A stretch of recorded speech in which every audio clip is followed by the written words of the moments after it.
Les invito a tener sus Biblias porque vamos a hacer un raíz por un libro de la Biblia y les invito a que puedan seguir con la lectura este libro que vamos a estar sacando algunas cosas para nuestra vida. Es el libro de Nehemías, Antiguo Testamento.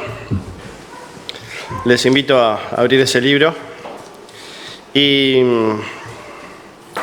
el disparador de este libro, de por qué pensé en compartir sobre este personaje, fue en esto de la preparación para los campamentos alfa, que bueno, Brian va a ir de líder, de Belén, Micaela, bueno, Cristian y Erika. Me quedé pensando en la palabra líder y me acordé enseguida de una definición que nos hizo Alejandro Las en un retiro de líderes, que la palabra líder en la Biblia no está muy usada, no sé si se usa mucho.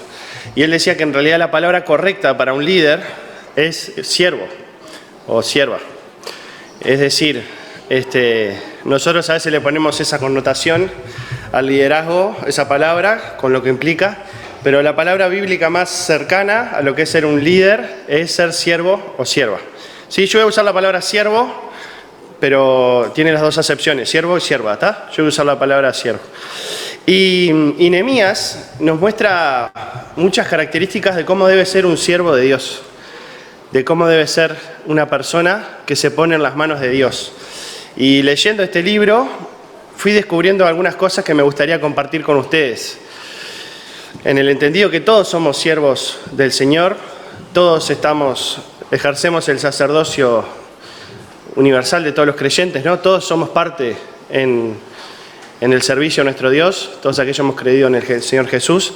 Y bueno, ¿qué características debe tener un buen siervo de Dios? Y entonces vamos a leer de varios fragmentos de Nehemías, lo va a estar leyendo mi madre acá con el micrófono, y después vamos a ir haciendo algunos comentarios de qué características tiene un buen siervo de Dios, ¿sí? Vamos a empezar leyendo Nehemías 1 hasta 2:10. ¿Sí? Voy a leer en la versión Reina Valera contemporánea. Hay unas cuantas en el frente si quieren buscarla. Palabra de Nehemías, hijo de Jacalías. En el mes de Quisleu del año 20, mientras yo me encontraba en Susa, que era la capital del reino, recibí la visita de Hananí, uno de mis hermanos, y de alguno de mis varones de Judá. Al preguntarles por los judíos que habían escapado con vida del cautiverio y por Jerusalén, me dijeron: los cautivos que quedaron con vida están muy mal y pasando por muchas vergüenzas. La muralla de Jerusalén está en ruinas y las puertas de la ciudad fueron quemadas. Cuando escuché esto, me senté a llorar durante varios días, me puse en duelo y ayuné y oré al Dios de los cielos y le dije: Señor, Dios de los cielos, tú eres fuerte, grande y temible. Cumples tu pacto y eres misericordioso con los que te aman y guardan tus mandamientos. Yo te ruego que prestes atención a las súplicas que de día y de noche te hace este humilde siervo tuyo en favor de Israel. Reconozco que tu pueblo Israel ha pecado contra ti, lo mismo que mis antepasados y yo. Nuestra corrupción ha llegado a los extremos, pues no hemos cumplido con los mandamientos, leyes y estatutos que le diste a tu siervo Moisés. Recuerda que ya le habías advertido a Moisés que si nosotros llegáramos a pecar, tú nos dispersarías entre las naciones, pero que si nos arrepentíamos y te buscábamos y cumplíamos tus mandamientos y los poníamos por obra, tú nos harías volver y nos llevarías a la tierra que elegiste como residencia de tu nombre, aun cuando nos hubieras dispersado hasta los confines de los cielos. Señor, somos tu pueblo, somos tus siervos. Tú, con tu gran poder y brazo poderoso, nos liberaste de la esclavitud. Yo te ruego, Señor, que prestes atención a las súplicas de este humilde siervo tuyo y a las de todos tus siervos que honran tu nombre. Concédele a este siervo tuyo tener éxito ante el rey, para que me conceda lo que le solicite. En esos días yo era copero del rey. En el mes de Nisán del año 20 del reinado de Artajerjes, mientras yo me disponía a servirle vino al rey, éste me miró. Y como nunca antes me había visto triste en su presencia, me preguntó: ¿por qué estás triste, Nehemías? Enfermo no estás. Lo que reflejas es un profundo pesar. Yo sentí mucho miedo y le respondí: larga vida a su majestad. ¿Cómo no estar triste si la ciudad donde mis padres están sepultados se encuentra en ruinas y sus puertas han sido consumidas por el fuego? El rey me preguntó entonces: ¿y qué es lo que pides? Yo oré al Dios de los cielos y le respondí al rey: si es la voluntad de su majestad y este siervo suyo es digno de su bondad, permítame su majestad ir a Judá, a la ciudad donde están sepultados mis padres, para reedificarla. El rey, que tenía a su lado a la reina, me preguntó: ¿cuánto tiempo necesitas? ¿Cuándo piensas regresar? Yo le dije el tiempo que necesitaba y el rey consintió en dejarme partir. También le dije: si es la voluntad de su majestad, que se me den cartas para los gobernadores del otro lado del río, para que me permitan pasar y yo pueda llegar a Judá. Y una carta más para Asaf, el guardián de los bosques del rey, me provea de la madera necesaria para reforzar las puertas del palacio del templo, las murallas de la ciudad y la casa donde voy a vivir. Todo esto me lo concedió el rey, porque la bondad de mi Dios estaba conmigo. Fui entonces con los gobernadores del otro lado del río y les entregué las cartas del rey. Además, el rey había enviado a sus capitanes y a soldados de caballería para que me escoltaran. Pero cuando lo supieron Sanbalat, el horonita, y Tobías, el siervo amonita, se enojaron mucho, pues no les gustó que alguien se preocupara por el bien de los israelitas. Para situarnos, estamos en la cautividad de los judíos, allá en Babilonia, y ¿qué profesión tenía Nehemías, según el texto ahí? ¿Cuál era su trabajo? Era copero del rey, o sea que era la persona que le servía el vino al rey. Imagínense, era una persona de confianza, por el tema de los venenos, los sabotajes, todo eso, una persona de extrema confianza del rey. Estaba cautivo allá en Babilonia, pero estaba sirviendo en la corte real, estaba en una posición cómoda, estaba en la corte del rey, pero pasa que se acuerda vienen unos hermanos de Judea y le cuentan lo que estaba pasando, cómo estaban sus hermanos. Entonces, la primera característica de un buen siervo de Dios, que pueden ustedes ir viéndolo ahí y deduciéndolo ustedes mismos, es que un buen siervo de Dios se preocupa por sus hermanos que son más débiles. Un buen siervo de Dios se preocupa por los hermanos que son más débiles. Eso lo podemos ver ahí en el verso 2, en el 1-2. Cuando fueron a preguntarle, y él preguntó por ellos, ¿sí? Entonces, primer característica, si queremos ser buenos siervos de Dios, ¿cuál es? Preocuparnos por nuestros hermanos más débiles. Él estaba en un lugar cómodo, un lugar de poder, de prestigio, pero se preocupa por sus hermanos. Segunda característica de un buen siervo de Dios, que tiene empatía con sus hermanos. Tiene empatía con sus hermanos. Sufre por ellos, ora y ayuna. Verso 4.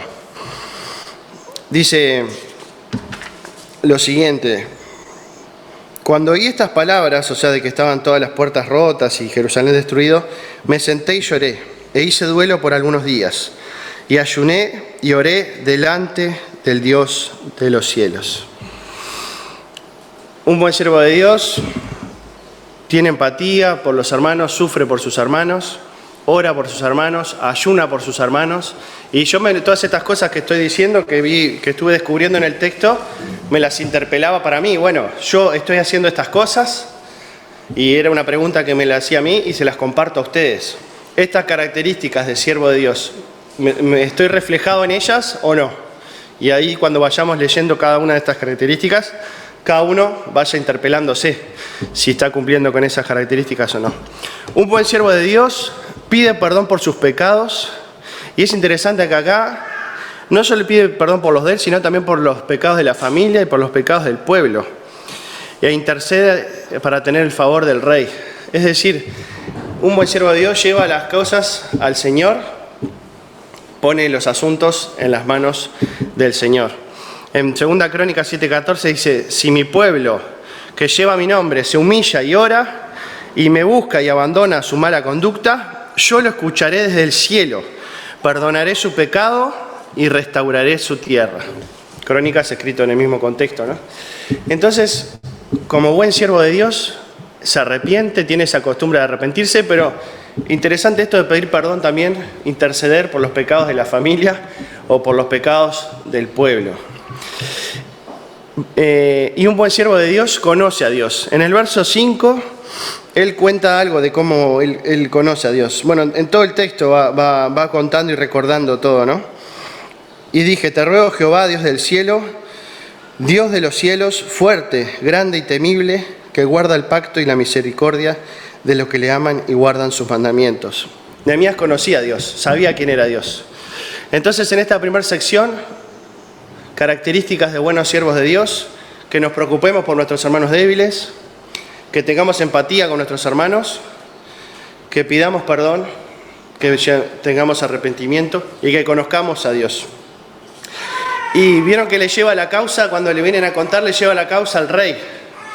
Y el rey le pregunta, ¿por qué estás triste, no? ¿Por qué no estás triste? Estás más que triste. Se da cuenta que estaba muy triste.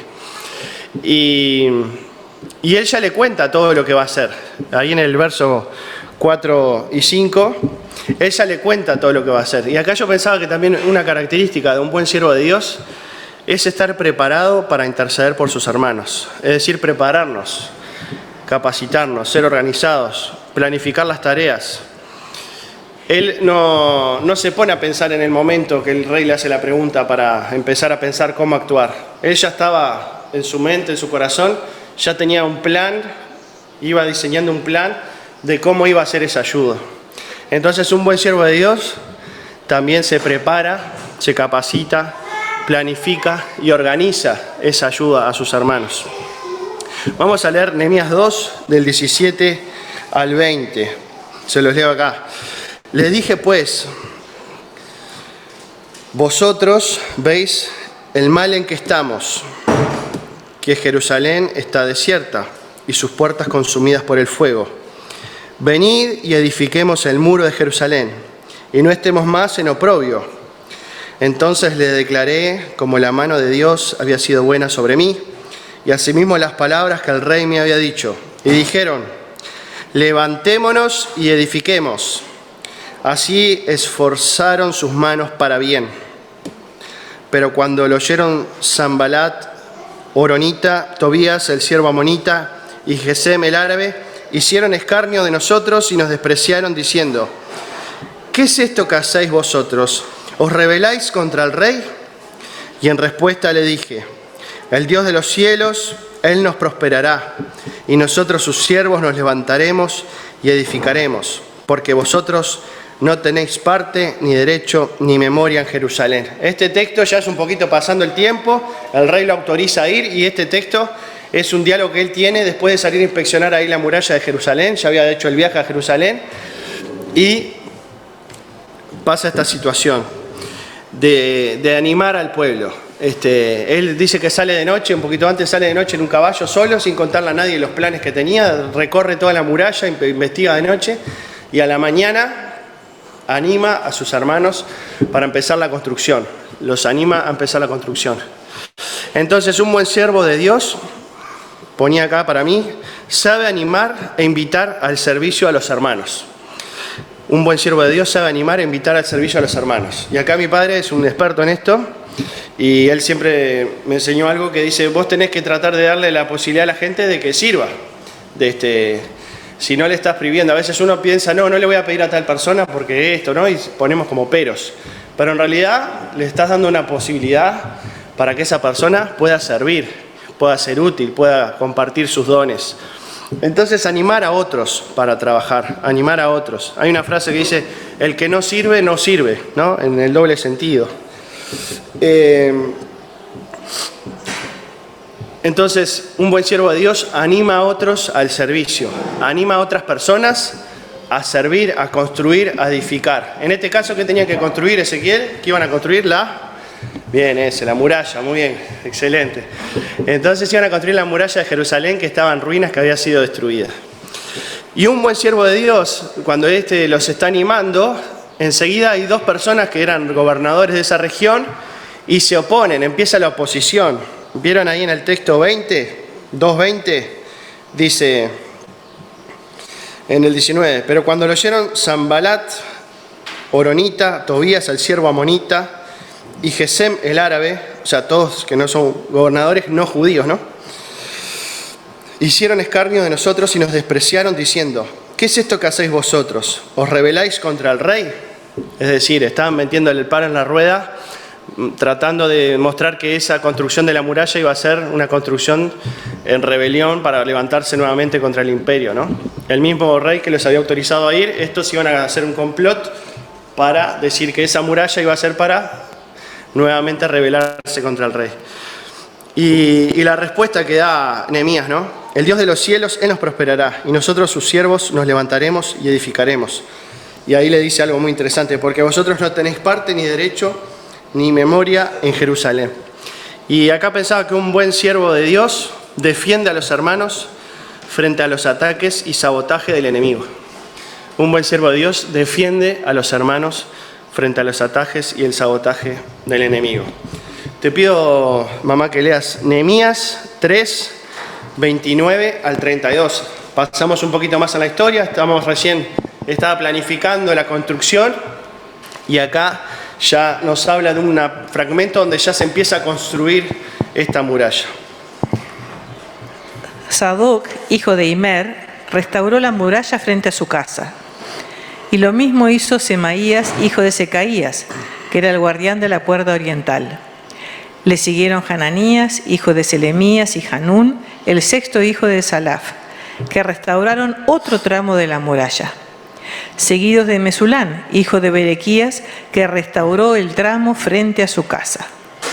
Malquías, el hijo del platero, restauró el tramo de la casa de los criados del templo y de los comerciantes, que está frente a la puerta del juicio hasta llegar a la esquina. Los plateros y los comerciantes continuaron con la restauración, desde la sala de la esquina hasta la puerta de las ovejas. Acá ya está la construcción, ahí todo el 13 sobre la construcción, elegimos solo una parte del 3. Y es interesante ver en el texto cómo todas las familias se ocupan de hacer su parte. Es decir, imagínense que hay que construir estas paredes, entonces a Alejandro le encargamos que construya la parte de los vidrios. Y Alejandro se tiene que ocupar de esa parte. Santiago, te tenés que ocupar de las puertas. Brian, vos te tenés que ocupar de estas ventanas. Y así, entre todos, se separan la muralla para construir, cada uno su parte. Y también es interesante que la construyen desde plateros, desde gente noble, desde gente campesina, de todas clases sociales, cada uno hace su parte y construye la muralla. Y yo ponía acá que un buen siervo de Dios construye con otros, cada uno de su parte, construye en equipo. ¿Y qué están construyendo? ¿No? Y pensando que nosotros en este año que uno siempre se imagina un año como cosas para hacer, ¿no? Cosas para seguir construyendo. Y la muralla significaba 3 cosas. Protección, ¿no? Imagínense en esa época lo que es tener una muralla. Identidad para el pueblo y espiritualidad. Era también un símbolo espiritual de unidad de la nación. Entonces también nosotros en este año que vamos a construir, ¿qué protección vamos a construir? ¿Qué identidad juntos vamos a construir? ¿Cómo vamos a construir nuestra espiritualidad juntos? Participan ellos de la obra de Dios en equipo, como un cuerpo, ¿no? En 1 Corintios 12 al 27, ¿se acuerdan del cuerpo de la iglesia como cuerpo, ¿no? Que cada uno tiene su rol, cada uno, la mano no puede ser ojo, el ojo no puede ser pie, ¿no? Y los miembros menos necesarios son los más importantes. Y eso es literalmente, yo me acuerdo una vez jugando al fútbol 5, me fracturé el último hueso del dedo gordo del pie.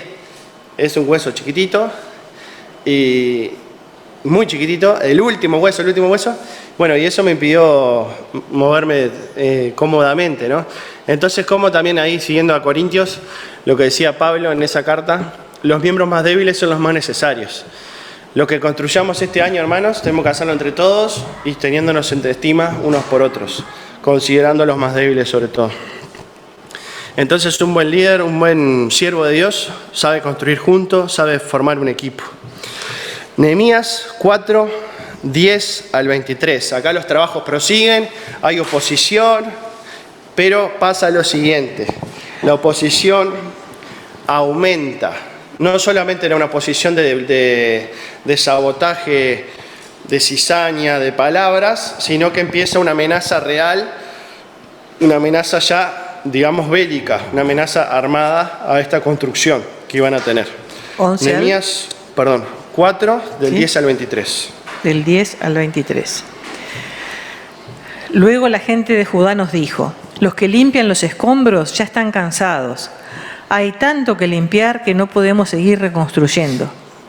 Supimos que nuestros enemigos estaban pensando en entrar a la ciudad y tomarnos por sorpresa y matarnos para que no pudiéramos concluir la obra.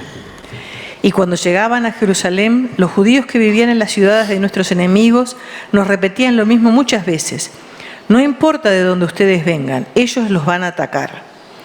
Armé entonces al pueblo con espadas, lanzas y arcos, y lo repartí por familias en las partes bajas de la ciudad, y detrás de las murallas y en los espacios abiertos. Luego me reuní con los hombres importantes del pueblo y los oficiales del templo, y con el pueblo en general, y les dije: no tengan miedo de esa gente. Recuerden que el Señor es grande y temible. Luchemos por defender a nuestros hermanos, nuestros hijos, nuestras hijas y nuestras esposas. Luchemos por nuestros hogares. Cuando nuestros enemigos supieron lo que habíamos decidido hacer y que Dios había desbaratado sus planes, regresamos a la muralla para continuar nuestra tarea. A partir de ese día, la mitad de los hombres trabajaban en la reconstrucción, mientras la otra mitad se mantenía vigilante con sus lanzas, escudos, arcas y corazas. Los jefes de todo Judá los apoyaban. Tanto los que reconstruían la muralla como los que acarreaban los escombros y los que cargaban el material, con una mano trabajaban y con la otra sostenían sus espadas. Todos los que trabajaban en la reconstrucción llevaban la espada al cinto, y a mi lado estaba quien tocaba la trompeta. Luego me reuní con los hombres importantes y con los oficiales y con todo el pueblo y les dije: la obra es muy grande y extensa, y nosotros estamos muy separados unos de otros a lo largo de la muralla. Por eso, cuando oigan el toque de la trompeta, corran a reunirse con nosotros, que nuestro Dios peleará por nosotros.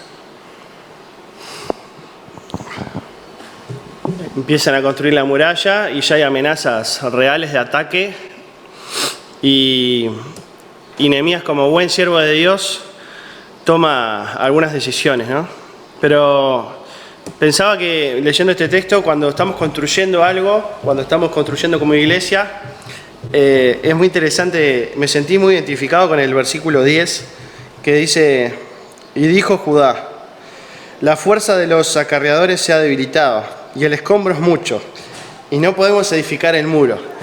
Y acá, viste, cuando estás haciendo una construcción en conjunta, siempre hay uno que es el buena onda, ¿no? El que tiene esa palabra de pesimismo, esa palabra de depresión. Y yo me sentí identificado, porque muchas veces estamos haciendo algo y uno mira al lado malo. No sé si les pasa, o me pasa solo a mí. Entonces pensaba que con esta construcción de lo que construyamos este año, ¿qué mirada vamos a tener? ¿Vamos a tener una mirada pesimista ante el trabajo? Bueno, el trabajo es mucho, mirá todo lo que es para hacer, falta un montón.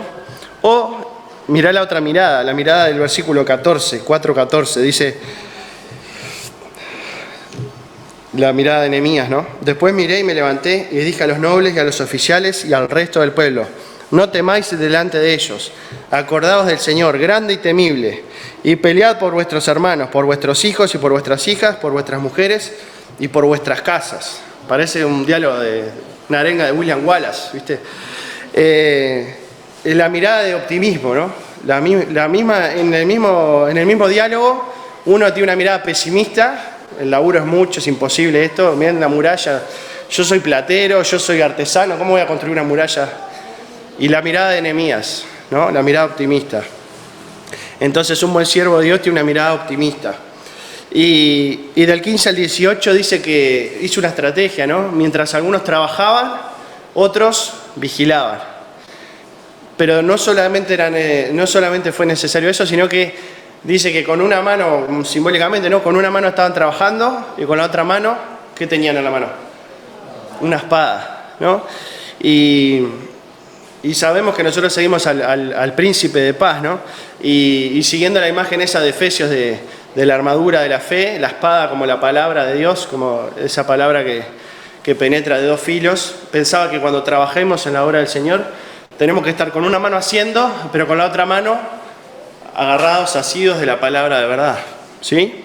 Que no podemos soltar esa palabra en el trabajo, porque si no hay peligro, tener ese equilibrio. Entonces, un buen siervo de Dios tiene una mirada optimista frente al trabajo y está agarrado de la palabra de Dios para hacer el trabajo. No solamente confía en los obreros, en la fuerza humana, sino que está con la palabra de Dios en la mano. Y un buen obrero de Dios es aquel que se pone en la brecha cuando es convocado. La muralla no estaba toda destruida, había huecos en la muralla después del ataque.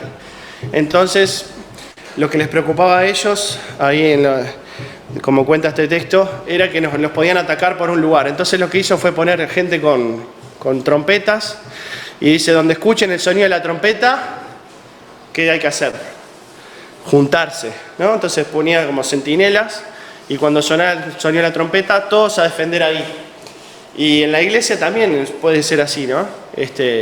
Cuando se nos convoca para hacer algo, cuando se nos llama para hacer algo, juntarnos y estar ahí para defender esa brecha, ese agujero. Hoy están empezando los campamentos alfa y yo pensaba, bueno, es un toque de trompeta ahí que hay y se están juntando, hay más de 140 colaboradores que están trabajando, ¿no? Directamente en el campamento.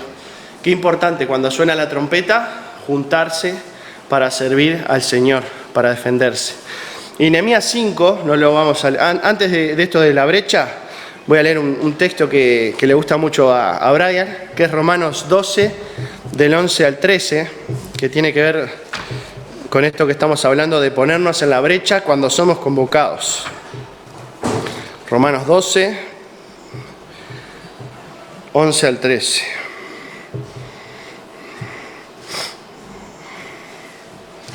Romanos hasta el 12, del 1 al 12, es toda la gracia de Dios, la justificación por la fe, toda la parte teológica. Y del 12 en adelante es la práctica de la fe, es decir, la consecuencia de la gracia de Dios. Y en este primer versículo, el 12 es espectacular, es bien práctico, es como poner en práctica toda esa gracia del 1 al 12, del 12 en adelante, es la práctica ética de esa fe. Y Romanos 12, 11 al 13 dice lo siguiente: en lo que requiere diligencia, no perezosos, fervientes en espíritu, sirviendo al Señor, gozosos en la esperanza, sufridos en la tribulación, constantes en la oración, compartiendo para las necesidades de los santos, practicando la hospitalidad. Bueno, dan ganas de leerlo todo, ¿no? Porque bendecir a los que os persiguen, gozar con lo que se gozan, unánimes. Bueno, es espectacular. Síganlo leyendo después. Pero cuando somos convocados, ser diligentes, ser céleros, ¿se dice célero? Ser rápidos, ágiles para contestar a ese llamado. Al toque, responder al toque. Y Nehemías 5, otra característica de este siervo, no lo vamos a leer, en el capítulo 5, había un problema de que algunos judíos estaban esclavizando a otros judíos. A las mujeres, estaban vendiendo las tierras, bueno, unos problemas de unas injusticias tremendas. Y Nehemías, en el 5:6, actúa contra estas injusticias que estaban pasando. Dice, y me enojé en gran manera cuando oí su clamor y estas palabras. Uno antes leemos 5:5. Ahora bien, nuestra carne es como la carne de nuestros hermanos, nuestros hijos como sus hijos. Y aquí que nosotros dimos nuestros hijos y nuestras hijas a servidumbre, o sea, esclavitud. Y algunas de nuestras hijas lo están ya, y no tenemos posibilidad de rescatarlas, porque nuestras tierras y nuestras viñas son de otros. Había un problema ahí de injusticia, de expropiación de los terrenos, de usura.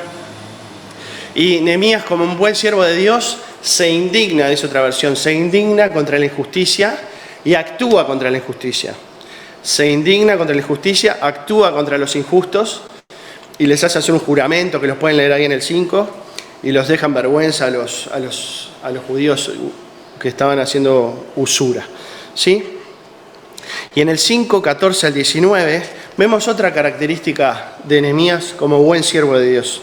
5, 14 al 19 dice así: también desde el día que me mandó el rey que fuese gobernador de ellos en la tierra de Judá, desde el año 20 del rey Artajerjes hasta el año 32, 12 años, ni yo ni mis hermanos comimos el pan del gobernador. Pero los primeros gobernadores que fueron antes de mí abrumaron al pueblo y tomaron de ellos por el pan y por el vino más de 40 siclos de plata, y aún sus criados se enseñoreaban del pueblo. Pero yo no hice así, a causa del temor de Dios. También en la obra de este muro restauré mi parte. Nehemías, gobernador de toda esa zona, él hizo su parte. Y no compramos heredad, o sea, no tuvieron su propiedad privada ya. Y todos mis criados juntos estaban allí en la obra. Él y todos sus bienes, toda su gente estaba trabajando ahí también. Además, mirá esto, qué interesante, qué asadito. 150 judíos y oficiales. Y los que venían de las naciones que había alrededor de nosotros estaban a mi mesa.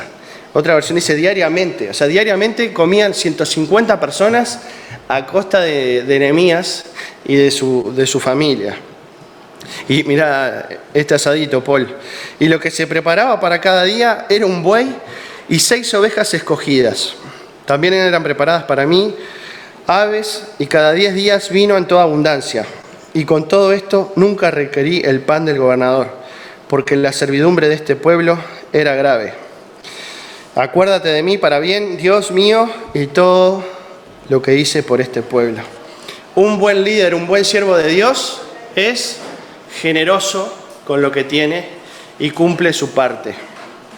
Nehemías no era una carga para el pueblo como los otros gobernadores, sino que era generoso, alimentaba 150 personas, imagínense 150 personas todos los días comiendo, y invitados, dice, a costa de él, ¿no? Dice que él, marcando la diferencia con los anteriores, ¿no? Pensaba también en Pablo, como él también cuando, se recuerdan que Pablo tenía una profesión para mantenerse, él trabajaba con sus manos. ¿Se acuerdan los jóvenes? ¿Quién se acuerda qué hacía Pablo con sus manos para vivir él y sostenerse él? ¿Saben eso? Hacía carpas, construía carpas. Entonces dice que varias veces en las cartas que él escribe, él dice: yo no quiero ser una carga para ustedes, por eso yo nunca les pedí plata, yo me mantengo con mi trabajo. Y bueno, eso es muy de los hermanos, ¿no? También de mantenerse los ancianos con su profesión, ¿no? Entonces, generoso y no ser carga para los demás. Entonces, hermanos, este año que vamos a construir juntos, Dios mediante, con su ayuda, ¿qué características de Dios hemos visto en Nehemías? Yo esto lo fui leyendo y lo iba estudiando para mí, se los comparto, como les digo. Después les puedo pasar los apuntes, pero sigan leyendo, que les invito a leer todo el libro de Nehemías y hay un montón de otras características. Pero el resumen: un buen siervo de Dios, siervo o sierva, como dije al principio, de Dios, es, y ahí cada uno se pone el saco o se lo saca, interesado por sus hermanos, en el sentido benéfico, ¿no? Es empático con sus hermanos, intercede por sus hermanos, ora y ayuna por sus hermanos, lleva en oración su causa al Señor antes de actuar. Esto no lo dijimos. Antes de hacer todo esto, él dice que encomienda toda su causa al Señor. se arrepiente de sus pecados. Un buen siervo de Dios conoce a Dios de primera mano. Un buen siervo de Dios planifica y organiza el servicio. Un buen siervo de Dios trabaja en equipo, es parte de un cuerpo, se congrega, participa con otros. Un buen siervo de Dios se indigna y actúa frente a la injusticia y la opresión y la desigualdad. Un buen siervo de Dios procura no ser una carga para sus hermanos. Un buen siervo de Dios anima a otros a servir. No solo sirve él, sino que anima a otros a servir. Delega, convoca. Un buen siervo de Dios tiene una mirada optimista gracias a su confianza en Dios. Un buen siervo de Dios defiende a sus hermanos, los corrige, es diligente en la tarea y es generoso. Y obviamente la mayoría de estas características de buen siervo, no todas obviamente porque se ven reflejadas en nuestro Señor Jesucristo, ¿sí? El gran siervo, el siervo sufriente, digamos, de Isaías 53, se ve reflejado en Jesucristo, ¿no? Al que nosotros tenemos que imitar. Entonces, para ser buenos siervos de Dios, tenemos este ejemplo de Nehemías, pero lo podemos traspolar a Jesucristo, nosotras no, y seguir a Jesús como siervo de Dios. Pero Jesús va más allá y no habla solamente de servidumbre, en el sentido de que se hablaba en esa época que era esclavitud. Hoy nosotros hablamos de siervo como un aspecto de consagración en libertad a Dios. En esa época ser siervo era ser esclavo, ¿no? Y Jesús dice que ya no los voy a llamar siervos, sino que los voy a llamar como amigos. Los voy a llamar amigos.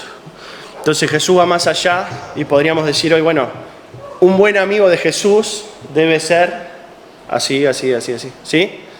O siervo en el sentido que hoy lo entendemos, de consagración a Dios. Y en esto de ser siervos a la manera de Jesús, vamos a escuchar las palabras de Jesús en Marcos 10, 35 al 45, para que nos quede claro cuál era la postura de Jesús en cuanto al liderazgo, en cuanto al servicio, en cuanto a ser facilitador, en cuanto a acompañar a otras personas, en cuanto a dirigir a otras personas. ¿Cuál era la postura de Jesús? Y es un texto acá que está, la frase, los diálogos ahí son muy interesantes. Marcos 10,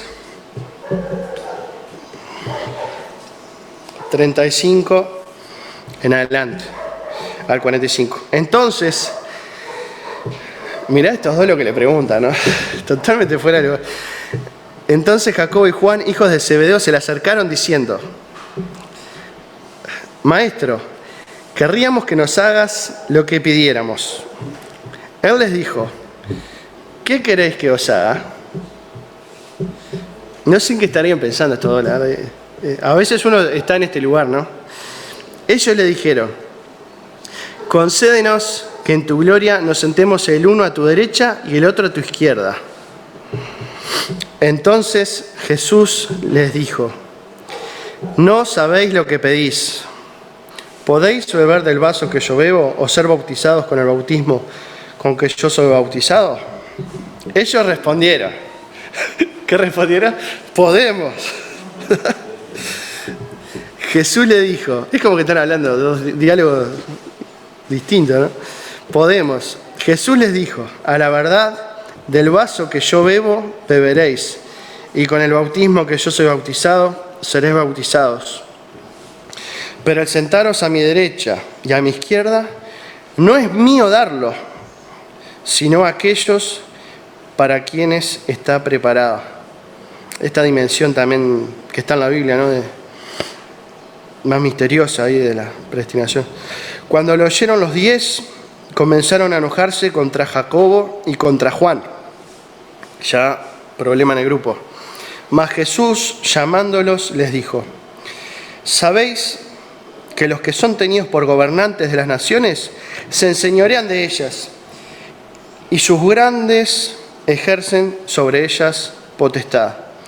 Pero no será así entre vosotros, sino que el que quiera hacerse grande entre vosotros será vuestro servidor.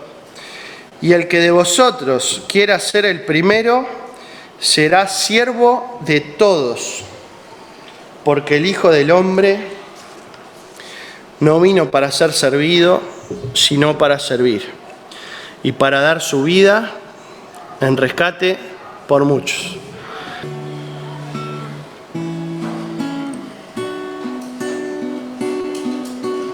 Y pensando en las cosas que vamos a construir este año, en la gracia de Dios, les invito a cantar la canción del Salmo Si el Señor no construye la casa. Si el Señor no construye la casa, si el Señor no construye la casa, si el Señor no construye la casa, en vano trabajan los constructores. Lo mismo.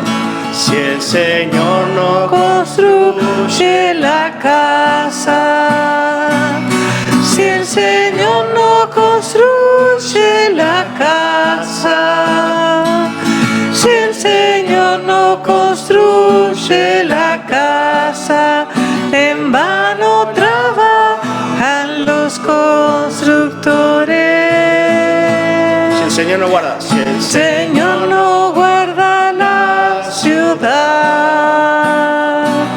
si el Señor no guarda la ciudad, si el Señor no guarda la ciudad, en vano la guardan los centinelas. Si el Señor no guarda la ciudad, si el Señor no guarda la ciudad, si el Señor no guarda la ciudad, en vano vigilan los centinelas. Señor, te damos gracias por el ejemplo de Jesucristo, ese ejemplo de servicio, de ir hasta el final en amor a ti, Señor. Señor, ayúdanos a ser imitadores del Señor Jesús en esa manera de servir, que se ve reflejada en esto que vimos, en las características que tenía Nehemías. Ayúdanos, Señor, a poder entender nuestro rol, nuestro lugar en la construcción de tu reino, Señor, a poder participar en lo que tú nos llames. Señor, gracias porque eres tú el que nos convoca, eres tú el que nos llama, y queremos entregar este año en tus manos, Señor. Queremos entregar todo este año en tus manos, Señor, encomendar este año a ti, Señor, así como hizo Nehemías antes de empezar esta tarea de construcción. Queremos encomendarlo a ti, Señor, para que tú vayas delante nuestro, mostrándonos el camino, como dice ahí en Isaías, rompiendo puertas, rompiendo candados, abriendo puertas, Señor, que tú vayas delante nuestro en todo este año. Enséñanos a vivir, a ser cuerpo, a apoyarnos unos a otros, a ser generosos con los demás. Y Señor, que este año, cuando se nos convoque a estar en la brecha, a hacerle frente a la injusticia, a hacerle frente a lo que tú quieras, Señor, que estemos ahí, que seamos diligentes, que no seamos perezosos, que podamos estar donde tú nos llames, donde tú nos convoques. Gracias por la iglesia, gracias por todos los dones que tú has puesto en este lugar, Señor. Queremos que tú nos vayas ayudando a que todo vaya creciendo hacia ti, Señor, hacia la estatura del Señor Jesús. Oramos, Señor, también por los campamentos que están empezando, todas las preparaciones, que tú cuides todas las cosas, Señor, que tú protejas los viajes, las idas, las venidas, y que sobre todas las cosas el Evangelio pueda ser anunciado, que los gurises puedan disfrutar y tener una hermosa experiencia contigo. Bendecimos tu nombre y lo hacemos en el nombre de Jesús. Amén.